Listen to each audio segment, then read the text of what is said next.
প্রিয় দর্শক, আসসালামু আলাইকুম। মারিয়াম কিচেন থেকে সবাইকে স্বাগতম। আজকে আমি আপনাদের সাথে শেয়ার করব কম উপকরণ দিয়ে ঝটপট পিঠা বানানোর রেসিপি। ভালো লাগলে লাইক দিবেন, কমেন্ট করে জানাবেন। চলুন দেখে নিই পুরো প্রস্তুত প্রণালী। এখানে 1/3 কাপ পরিমাণে পানি দিয়ে দেব। এর মধ্যে 1/3 কাপ পরিমাণে চিনি দিয়ে দেব। পানি আর চিনি একসাথে ভালো করে মিশিয়ে নেব। এটা একটু সময় নিয়ে ভালো করে মিশিয়ে নিতে হবে। চিনি মেশানো হয়েছে, এর মধ্যে পরিমাণ মতো লবণ দিয়ে দেব। 1 টেবিল চামচ পরিমাণে সয়াবিন তেল দিয়ে দেব। এখন এর মধ্যে দিয়ে দেব 1.5 কাপ পরিমাণে ময়দা। আপনারা চাইলে আটা দিয়েও এই পিঠাটি বানাতে পারেন। 1 চা চামচ কালো জিরা দিয়ে দেব। এখন ভালো করে মিশিয়ে ডো তৈরি করে নেব। এই ডো তৈরি করার সময় আরো 2 টেবিল চামচ পরিমাণে ময়দা লেগেছে।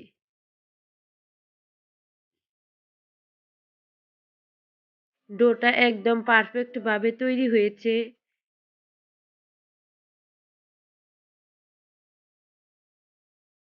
এখানে একটি বোর্ডের মধ্যে নিয়ে নেব। এটাকে ছুরি দিয়ে কেটে 3 ভাগে ভাগ করে নেব।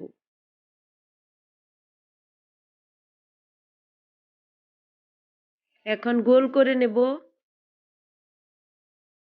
একটি বড় সাইজের রুটি বেলে নেব। এই রুটিটা একটু পাতলা করে বেলে নিতে হবে। এই রুটিটা বেলার সময় কোনো রকমের ময়দা বা তেল দেওয়ার প্রয়োজন নেই, এমনিতেই খুব সহজে বেলে নেওয়া যাবে। কতটা পাতলা করে বেলেছি সেটা দেখিয়ে দেব। এখানে একটি কুকি কাটার নিয়েছি, এটা দিয়ে গোল করে রুটি কেটে নেব। এই রকম করে সম্পূর্ণ রুটিটাই কেটে নেব।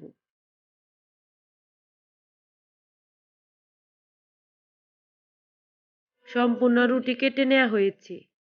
এখন বাকি অংশগুলো তুলে রেখে দেব, ওগুলো দিয়ে পরে রুটি বেলে নেব। পিঠা বানানোর জন্য প্রথমে এইরকম ভাঁজ করে নিয়েছি, তারপরে এইরকম করেছি। আপনারা হয়তো দেখেই বুঝতে পারবেন আমি কিভাবে এই কাজটি করছি। এইরকম করে খুব কম সময়ে অনেকগুলো পিঠা বানানো যায়। এইরকম করে সবগুলো পিঠাই বানিয়ে নেব।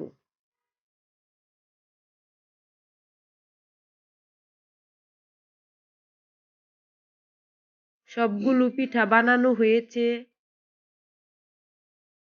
ভাজার জন্য চুলায় প্যান বসিয়ে এর মধ্যে পরিমাণ মতো সয়াবিন তেল দিয়ে তেল গরম করে নিয়েছি। এর মধ্যে পিঠাগুলো দিয়ে দেব। এ পর্যায়ে চুলার আঁচ মিডিয়াম থেকে একটু কম হিটে রেখেছি।